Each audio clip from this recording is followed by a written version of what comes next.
అబ్బో ఇక్కడ కేజీ చీరలు కొంటే అర కేజీ చీరలు ఫ్రీ అంట. మంగళ్య షాపింగ్ మాల్ కేజీల్లో సేల్ టన్నుల్లో ఆనందం. మాజీ మంత్రి హరీష్ రావు మాట్లాడుతున్నారు, లైవ్ ద్వారా చూద్దాం. కరువు కాలంలో కూడా ఎండాకాలంలో కేసీఆర్ గారు నారాయణ ఖేడ్లోని తండాకు రాష్ట్రం మొత్తం కూడా ప్రతిరోజు మంచినీళ్ళు ఇస్తే నువ్వు సింగూరు రిపేర్ చేస్తా అని ఖాళీ చేసినావు. పోనీ రిపేర్ అయినా చేసినావు అంటే రిపేర్ కూడా చేయలే. ఇవాళ సింగూరులో నీళ్లు లేక సంగారెడ్డి, మెదక్, కామారెడ్డి జిల్లాల్లో 2 రోజులకు 3 రోజులకు ఒకసారి నల్ల వస్తున్నది. ప్రత్యామ్నాయం ఏదైనా మాట్లాడతావేమో. మరి ఆ ప్రజలకు మంచినీళ్ళ కోసం ఏమైనా ట్యాంకర్లు పెడతావా, బోర్లు వేస్తావా, మోటార్లు పెడతావా? ప్రతిరోజు నల్ల నీళ్ళు రావడానికి ఏం చేస్తావు? ఓ మాట చెప్తావేమో అనుకుంటే దాని గురించి మాట్లాడాడు ముఖ్యమంత్రి. ఆనాడు కేసీఆర్ గారు సంగారెడ్డి జిల్లా బాగుపడాలి, సంగారెడ్డి జిల్లాకు సాగునీరు ఇయ్యాలని సంగమేశ్వర, బసవేశ్వర ప్రాజెక్టును ప్రారంభిస్తే నీ ప్రభుత్వం వచ్చిన 3 ఏళ్లలో మూలకు పడేసినావు దాన్ని. కనీసం ఇవాళ జిల్లాకు వచ్చినావు ఆ సంగమేశ్వర, బసవేశ్వర పనులు చేయిస్తా, ఏడాదిలో నీళ్ళు ఇస్తా, 2 ఏళ్లకు నీళ్ళు ఇస్తా అని చెప్తావేమో అంటే సంగమేశ్వర గురించి మాట్లాడలే కానీ సొల్లు మాటలు మాత్రం మాట్లాడిండు. ఆ సంగారెడ్డి జిల్లాలో ఆనాడు కేసీఆర్ గారు ప్రారంభించిన ప్రాజెక్టుల గురించి ఒక్క మాట కూడా రేవంత్ రెడ్డి గారు చెప్పలే. ప్రారంభించిన ప్రాజెక్టుల గురించి ఒక్క మాట కూడా రేవంత్ రెడ్డి గారు చెప్పలే. గతంలో ఏడాది కింద జైరాబాద్కి వచ్చిండు. ఆడ కూడా బసవేశ్వరుడి విగ్రహం మేమే పెడితే దాని రిబ్బన్ కటింగ్కి వచ్చిండు. ఈయన పెట్టింది కూడా కాదు అది. ఆ జహీరాబాద్కి వచ్చినప్పుడు కోటొక్క మాటలు చెప్పిండు. ఒక్కటన్నా అమలైందా? నువ్వు వచ్చింది ఏడాది అయింది, నువ్వు జహీరాబాద్కి వచ్చి చెప్పిపోయి ఒక్క మాటనన్నా అమలైందా?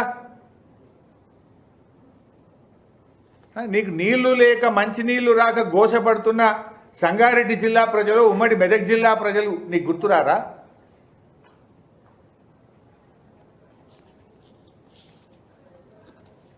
ఇలా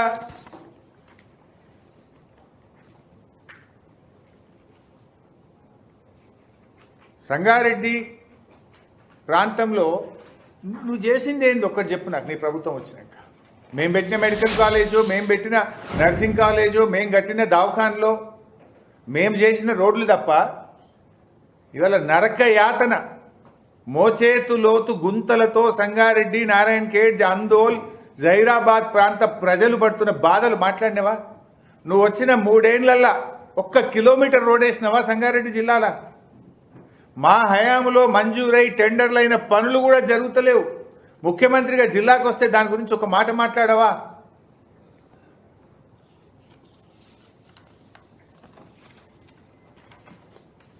అన్ని పచ్చి అబద్ధాలు. ఆ ఉత్తమ్ కుమార్ రెడ్డి ముఖ్యమంత్రి ఒక్క రేషన్ కార్డు ఇవ్వలే బీఆర్ఎస్ అంటారు. సిగ్గుందా మాట్లాడనీకి? ఇప్పటికి అసెంబ్లీలో చెప్పినాం. ఇదే ఉత్తమ్ కుమార్ రెడ్డి ప్రశ్న అడిగితే అసెంబ్లీలో సమాధానం చెప్పిండు.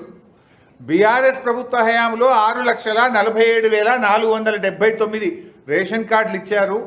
20,69,033 మంది లబ్ధి పొందారు కొత్త రేషన్ కార్డులతోనని అసెంబ్లీ సాక్షిగా ఉత్తమ్ కుమార్ రెడ్డి సమాధానం చెప్తాడు. బజారు భాషలో అబద్ధాలు పబ్లిక్ మీటింగుల్లో మాట్లాడతారు. నోరా మోరా? అసెంబ్లీలో చెప్పేది ఒకటి, పబ్లిక్ మీటింగ్లో చెప్పేది ఒకటి ఉంటుందా? కొత్త రేషన్ కార్డులు ఇచ్చింది బీఆర్ఎస్ ప్రభుత్వము అని అసెంబ్లీలో నువ్వే చెప్తావు, సంగారెడ్డి మీటింగ్లో ఇయ్యలేదని చెప్తావు. అసలు పేదల గురించి ఆలోచించింది కేసీఆర్. నాటి కాంగ్రెస్ ప్రభుత్వము మనిషికి 4 కిలోల బియ్యమే అన్నది. ప్రతి కుటుంబానికి 20 కిలోల సీలింగ్ పెట్టింది ఆ రోజు. కేసీఆర్ గారు వచ్చినాక 4 కిలోలను 6 కిలోలు చేసింది బీఆర్ఎస్ ప్రభుత్వం. సీలింగ్ ఎత్తేసి ఇంట్లో 10 మంది ఉంటే 16లో 60 కిలోలు ఇచ్చింది బీఆర్ఎస్ ప్రభుత్వం. ఆనాటి కాంగ్రెస్ 4 కిలోలు 20 కిలోల సీలింగ్ ఎత్తేసి మనిషికి 6 కిలోలు ఇచ్చింది బీఆర్ఎస్ ప్రభుత్వం. ఇది నీకు తెలిసినా తెలవనట్టు నటిస్తావు. నిరుద్యోగుల గురించి సిగ్గు లేకుండా మాట్లాడిండు. అసెంబ్లీలో నేనే ప్రశ్న అడిగినా, కాంగ్రెస్ ప్రభుత్వం వచ్చినాక నోటిఫికేషన్లు ఇచ్చి ఎన్ని ఉద్యోగాలు ఇచ్చింది అని అడిగితే 16,000 అని అసెంబ్లీ సాక్షిగా చెప్పినావు. ఇవాళ సంగారెడ్డిలో ఏం చెప్తున్నావు? 70,000 ఉద్యోగాలు ఇచ్చిన. మనిషికైతే మాట, పశువుకైతే దెబ్బ అంటారు. నీకు ఎట్లా చెప్పాలో నాకైతే అర్థమవుతలేదు. నిస్సిగ్గుగా, నిర్లజ్జగా అబద్ధాలు మాట్లాడే రేవంత్ రెడ్డికి ప్రజలే తగిన సమయంలో గుణపాఠం చెప్తారు. నిరుద్యోగ యువతకు తెలుసు కదా నువ్వు ఎన్ని నోటిఫికేషన్లు ఇచ్చినావో. అసెంబ్లీలో మేం కాంగ్రెస్ గవర్నమెంట్ ఇచ్చిన ఉద్యోగాలు 16,000 నువ్వే చెప్పినావు. ఐఎమ్ రెడీ, నేను ఛాలెంజ్ చేస్తున్నా. అసెంబ్లీ ఆన్సర్ నా దగ్గర ఉంది, చూపిమంటే చూపిస్తా. నువ్వు 70,000 ఎట్లా చెప్తావు? ఆ పరీక్షలకు ఆ ఉద్యోగాలకు నోటిఫికేషన్లు ఇచ్చింది బీఆర్ఎస్, పరీక్ష పెట్టింది బీఆర్ఎస్, ఫిజికల్ టెస్ట్ పెట్టింది బీఆర్ఎస్, ఫలితాలు ఇచ్చింది బీఆర్ఎస్, కాగితాలు పంచింది మాత్రమే నువ్వు. నీ ప్రభుత్వం నువ్వు మొదటి ఏడాదిలో 2 లక్షల ఉద్యోగాలు ఇస్తా అని చెప్పి నిరుద్యోగ యువతను మోసం చేసినావు రేవంత్ రెడ్డి. నువ్వు ఫుల్ పేజ్ యాడ్లు ఇచ్చినావు. నీ మాట నమ్మరని రాహుల్ గాంధీని తీసుకొచ్చి అశోక్ నగర్ లైబ్రరీ మెట్ల మీద కూర్చోబెట్టి మాట ఇచ్చినావు. రాహుల్ గాంధీ పత్తలేడు, నువ్వు మాట్లాడవు, పోలీసు వాళ్ళని పెట్టుకొని తిరుగుతావు. ఏది నీ 2 లక్షల ఉద్యోగాలు? ఒక ఏడాదిలో ఇస్తాను, 3 ఏళ్ళు అయినా 16,000 ఉద్యోగాలు కూడా ఇవ్వలే నువ్వు. ఇంకా నిస్సిగ్గుగా అబద్ధాలు మాట్లాడుతున్నావు. క్షమాపణ చెప్పు నిరుద్యోగ యువతకు. చెంపలేసుకో. 2 లక్షల ఉద్యోగాలు ఇస్తానని మోసం చేసినందుకు చెంపలేసుకో. జాబ్ క్యాలెండర్ అసెంబ్లీలో ప్రవేశపెట్టి అది జాబ్లెస్ క్యాలెండర్గా, బోగస్ క్యాలెండర్గా మారినందుకు నిరుద్యోగ యువతకు తప్పైందని చెప్పి బహిరంగ క్షమాపణ చెప్పు. అసలు ఇంక ఏ మొహం పెట్టుకొని నిరుద్యోగుల గురించి మాట్లాడుతున్నావు? దమ్ముంటారా? గన్మెన్లు లేకుండా అశోక్ నగర్ సెంట్రల్ లైబ్రరీకి వస్తావా? దిల్సుఖ్ నగర్ కోచింగ్ సెంటర్ల దగ్గరికి వస్తావా?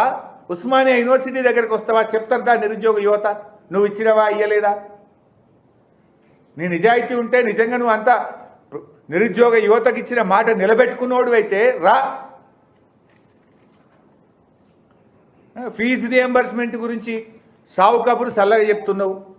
ఇప్పటి నుంచి ఫీజు రియంబర్స్మెంట్ ఇస్తా. పోయిన 2 ఏళ్ళు ఎవరు ముఖ్యమంత్రి రాష్ట్రానికి? పోయిన 2 సంవత్సరాల ఫీజు రియంబర్స్మెంట్ ఇయ్యవా? గత 2 సంవత్సరాల్లో కాలేజీల్లో చదువుకున్న 30 లక్షల మంది నిరుద్యోగుల యువత భవిష్యత్తు ఏం కావాలి? ఆ విద్యార్థుల భవిష్యత్తు ఏం కావాలి? పోయిన 2 సంవత్సరాల ఫీజు రియంబర్స్మెంట్ ఎప్పుడు ఇస్తావో సమాధానం చెప్పు. ఆ విద్యార్థుల పక్షాన నేను అడుగుతా ఉన్నా. కరోనా వచ్చినా, ఆర్థిక ఇబ్బందులున్నా, పెద్ద నోట్ల రద్దయినా బీఆర్ఎస్ ప్రభుత్వం 19,500 కోట్ల ఫీజు రియంబర్స్మెంట్ ఇచ్చింది. నాటి కాంగ్రెస్ ప్రభుత్వం 1,400 కోట్లు ఫీజు రియంబర్స్మెంట్ బాకీ పెట్టిపోతే ఆ 1,400 కోట్లు కూడా బీఆర్ఎస్ ప్రభుత్వం ఇచ్చింది. నీలం తుఫాను 500 కోట్లు ఆనాటి కాంగ్రెస్ ప్రభుత్వం ఇవ్వకుండా బాకీ పెట్టిపోతే నీలం తుఫాన్తో నష్టపోయిన రైతులకు కొత్తగా వచ్చిన బీఆర్ఎస్ ప్రభుత్వం మీరు పెట్టిన బాకీని చెల్లించిపోయింది. నువ్వెందుకు ఇవ్వవు ఫీజు రియంబర్స్మెంట్? గత 2.5 సంవత్సరాలు నువ్వే ముఖ్యమంత్రివి కదా, సగం పీరియడ్కు ఫీజు రియంబర్స్మెంట్ ఎగ్గొడతావా? ఫీజు రియంబర్స్మెంట్ తెచ్చిందే కాంగ్రెస్ పార్టీ అని బాకా కొడతావు కదా. మరి 2.5 సంవత్సరాల ఫీజు రియంబర్స్మెంట్ ఎందుకు ఇవ్వలేదు? ఇస్తావా ఇయ్యవా? ఆ కాలేజీల పరిస్థితి ఏంది? ఆ పిల్లల భవిష్యత్తు ఏందో సమాధానం చెప్పు. ఇంకా సిగ్గు లేకుండా ఇప్పటి నుంచి ఫీజు రియంబర్స్మెంట్ ఇస్తా అంటూ పోయిన 2.5 ఏళ్ళ క్షమాపణ చెప్తావా? ముక్కు నేలకు రాస్తావా? తప్పైందని విద్యార్థుల తల్లిదండ్రులను కోరుతావా? ఆ పిల్లల భవిష్యత్తును ఎట్లా భద్రపరుస్తావు? ఇలా కాలేజీలో పోతే పిల్లలకు సర్టిఫికెట్లు వస్తలేవు. రోజు 10 మంది వస్తున్నారు నా దగ్గరికి, సార్ సర్టిఫికెట్లు ఇస్తలేరు కాలేజీలకు ఫోన్ చేస్తే మాకు రేవంత్ రెడ్డి వచ్చినాక ₹1 ఫీజు రియంబర్స్మెంట్ రాలేదని కాలేజీలు చెప్తున్నాయి. విద్యార్థుల జీవితాలతో ఆడుకున్నావు, నిరుద్యోగుల జీవితాలతో ఆడుకున్నావు. ఇంకా సిగ్గు ఎగ్గు లేకుండా 15 ఆగస్టు నాడు పచ్చి బూతులు, పచ్చి అబద్ధాలు మాట్లాడుతున్నావు నువ్వు.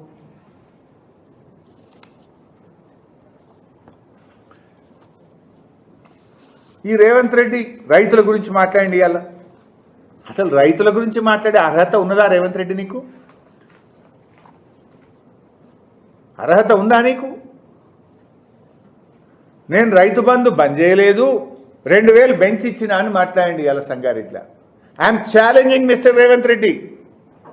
గత 2 సంవత్సరాల్లో కేసీఆర్ ఇచ్చిన దానికంటే నువ్వు రైతు బంధు తక్కువ ఇచ్చినావు.